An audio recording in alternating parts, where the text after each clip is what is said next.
રાજકોટમાં social media દ્વારા એક પરિણીતાને પ્રેમ જાળમાં ફસાવી દુષ્કર્મ અને બ્લેકમેલિંગની ઘટના સામે આવી છે. ગંભીર ઘટનાને લઈને હાલમાં સવાલો ઉઠી રહ્યા છે. જીદ્દી બોય નામના સોશિયલ મીડિયા આઈડી પાછળ જૂનાગઢના અફઝલ સોડા હોવાનો પણ ખુલાસો થયો છે, જે મામલે વધુ ગંભીર બન્યો છે. આ મામલો ફરિયાદ મુજબ આરોપી અફઝલે પરિણીતાને હોટલમાં લઈ જઈ દુષ્કર્મ આચરી તેના અંગત પળોના ફોટો અને વિડીયો ઉતાર્યા હતા.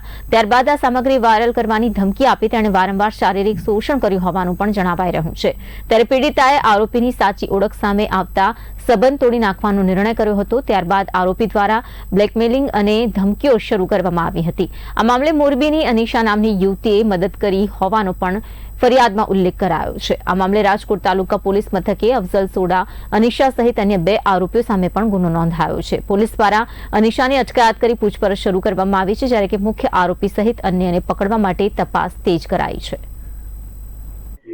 હું છે ને અફઝલ સીડાને 4 મહિના પહેલા આવી હતી. ઇન્સ્ટાગ્રામમાંથી અમારી મુલાકાત થઈ હતી. ઇન્સ્ટાગ્રામમાંથી અમે 2 લોકો મળ્યા હતા. અનિશાબેનના કોન્ટેક્ટથી અમે લોકો મળ્યા હતા. અનિશાબેન કાસમારી મોરબી, એ લોકોના કોન્ટેક્ટથી અમે મળ્યા હતા.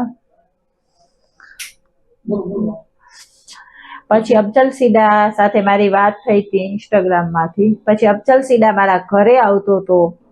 અફઝલ સીડાએ પછી મને લગ્નનું એનું કીધું કે આપણે લગ્ન કરશે, હું તને આવી રીતના રાખીશ, આમ રાખીશ, એવી રીતના અમારી બધી વાતચીત થઈ. પછી એ લોકોનું દરગાહમાં ઉરસ હતું, તો અનિશાબેન મને ઉરસમાં લઈ ગયા હતા એની દરગાહે. ત્યાંથી પછી અફઝલ સીડાને એ લોકો બધા આવ્યા હતા.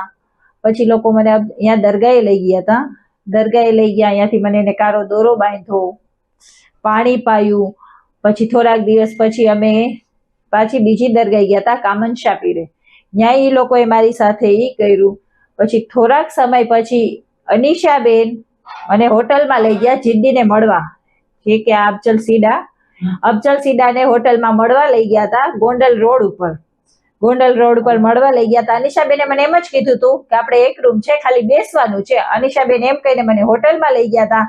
પછી અનિશાબેને મને બીજા રૂમમાં મોકલી અફઝલ સાથે રૂમમાં મોકલી.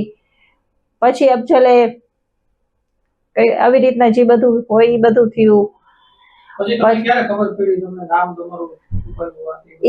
એના નામની સાચી નામની મને એને 2 મહિના પછી ખબર પડી. પોલીસ સ્ટેશનમાં ગઈકાલે એક દુષ્કર્મની ફરિયાદ નોંધાયેલ છે, જે BNS કલમ 64(1), 64(2), 64(2)M તથા 351 તથા 61(2) મુજબ નોંધાયેલ છે. જેમાં કુલ 4 આરોપી છે, જેમાંથી હાલમાં એક આરોપીની ધરપકડ કરવામાં આવેલ છે. આરોપી ધરપકડ કરેલ નું નામ છે અનિશાબેન કાસમાણ.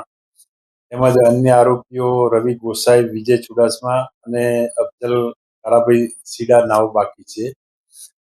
આ કેસ અંગેની વિગત એવી છે કે અનિશાબેન સાથે ફરિયાદી બેનને ઇન્સ્ટાગ્રામમાં ફ્રેન્ડશિપ થયેલ, અને ત્યારબાદ અનિશાબેને એને એના મિત્ર અફઝલે ફિનાઇલ પીધેલ, જે બાબતે હોસ્પિટલમાં એડમિટ હોય. જે અંગે અનિશાબેને આ ફરિયાદી બેનને કહેલ કે આપણે તેની ખબર પૂછીએ, જેથી ઇન્સ્ટાગ્રામના વિડીયો કોલ મારફતે ખબર પૂછેલ.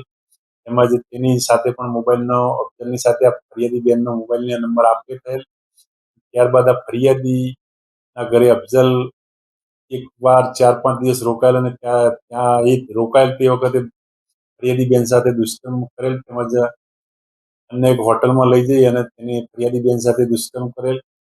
અને આ બાબતે અવારનવાર ફરિયાદી બેનને અફઝલ ધમકીઓ આપતો હોય, તેમજ તેના મિત્રો પણ એને અવારનવાર ધમકીઓ આપતા હોય, અને અલગ અલગ જગ્યાએ લઈ ગયેલ, ધોરાજી તેમજ પોરબંદર બાજુ દરગાહમાં લઈ ગયેલ, નિકાહ પડવાની દબાણ કરતો હોય, જેથી આ ફરિયાદી બેને દુષ્કર્મ અંગેની